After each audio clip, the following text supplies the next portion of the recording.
40대 중년에 실패를 하면 그게 그걸로 끝이 아닌 것 같습니다. 빚이 많이 남는 건 당연하고 몸도 무너지더라고요. 15년 넘게 사업을 했습니다. 잘 될 때는 정말 잘 됐지만 무너지는 데는 오래 걸리지 않았어요. 제 앞으로 감당해야 할 빚이 너무 많았고 처음에는 돈을 어떻게 해야 되지? 돈 좀 해결해야지 라는 생각을 좀 했습니다. 그런데 빚이 통장에만 남는 게 아니에요.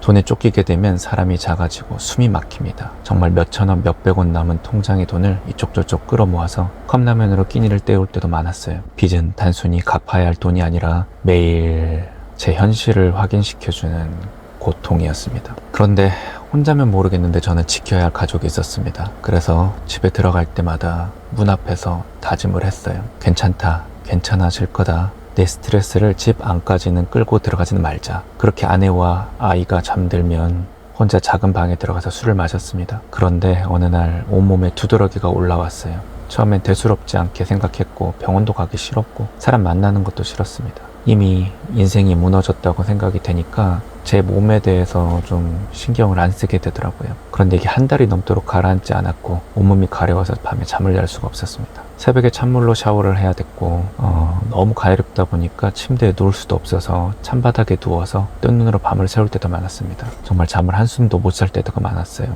처음에는 그냥 두드러기고 뭐고 사람 만나기도 싫고 숨고 싶었는데 어느 정도 시간이 지나니까 이게 마음이 어떻고 자존심이 어떻고 그럴 여유가 없습니다. 가려워 죽겠는데 그걸 멈춰야 된다는 생각이 드니까 병원을 다시 찾게 되더라고요. 지금 생각해보면 이제서야 이렇게 말을 할 수 있는데 두드러기가 저를 세상으로 나와주게 했습니다. 병원을 찾고 약을 먹었습니다. 그런데 여러분, 만성 두드러기는 생각보다 원인을 모릅니다. 그리고 의사들도 이게 짧게는 1년 만에 끝나시는 분들도 있지만 10년까지 가는 분도 있다라고 말을 합니다. 스트레스성이라고도 하고 잠을 푹 자야 된다고 하고 잘 먹고 쉬어야 된다고 말을 하지만 가려워서 잠을 못 자는데 잠을 푹 잔다는 게 말이 안 되지 않습니까? 항히스타민제 약들을 먹었고 그 약을 더욱더 강하게 먹기도 했습니다. 근데 그렇게 6개월 정도를 정말 찬바닥에서 자다 보니까 오기가 생깁니다.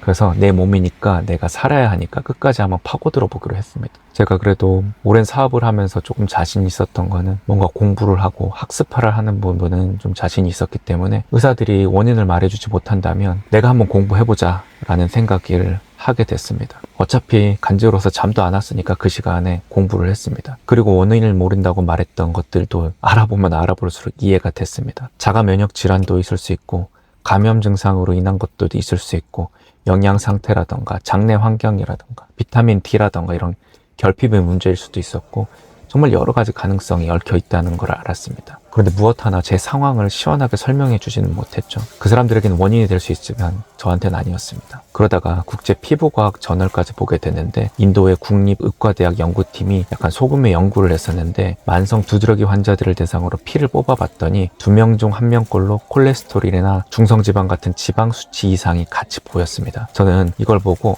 피부에서 접근할 게 아니라 내 몸 상태를 같이 봐야겠다라는 생각을 했었고 2026년 미국의 UCLA 의과대학에서 미국 전역의 27만 명을 5년 동안 추적 조사를 했는데 만성 두드러기가 동맥경화성 심혈관 질환과 연결되어 있다고 보고했습니다. 피부병인 줄만 알았던 이 가려움이 어쩌면 피 속의 찌꺼기와 염증이 보내는 신호일 수도 있겠다는 생각이 들었고 현실을 잊으려 먹었던 술과 제대로 먹지 못했던 컵라면, 햄버거들이 제 혈관을 서서히 병들게 하고 있었던 겁니다. 그때서야 저는 스트레스를 많이 받던 시절에 아내의 권유로 억지로 받았던 건강검진 결과지를 다시 꺼냈습니다. 그리고 나서 확인이 된 게 나쁜 콜레스테롤이라고도 하는데 나중에 차차 설명드리겠지만 LDL 수치가 155였습니다. 저는 160은 넘지 않았지만 위험한 수치였고 저희 아버지가 40대 콜레스테롤 수치가 높았고 50대에 급성 심근경색으로 실려가셨습니다. 그리고 심장에 스텐트 시술까지 받으셨기 때문에 가족력까지 있었습니다. 그리고 경동맥 초음파 결과지에서는 이미 혈관벽이 0.16cm가 두꺼워지기 시작했다고 나와 있었습니다. 이 검사를 받고 난 다음에 불과 3개월 뒤에 두드러기가 터진 겁니다. 이 수치를 다시 보면서 아찔했습니다. 아버지에게 있었던 그 혈관 문제가 나에게도 일어날 수 있겠다는 생각이 들었죠. 그렇다면 지난 검사 이후로 1년 반이 훌쩍 지난 지금 제 혈관 상태는 과연 어떻게 변해 있을까요? 저는 이 의문을 풀기 위해 병원을 다시 찾아서 피를 뽑고 왔습니다. 현재 피검사 결과를 기다리고 있습니다. 과연 제 콜레스테롤 수치는 얼마나 더 심각해져 있을지 다음 영상에서 방금 뽑은 피검사 결과지를 카메라 앞에 가감없이 전부 공개하겠습니다. 그리고 응원 부탁드립니다. 아직은 세상이 많이 두려운 중년입니다. 하지만 혼자일 수 없기에 세상과 소통하고자 이렇게 카메라를 켰습니다. 실패 이후 힘들어하시는 분, 그리고 무너진 건강으로 아파하시는 분이 있다면 제 이야기가 작은 힌트와 위로가 되기를 바랍니다. 감사합니다.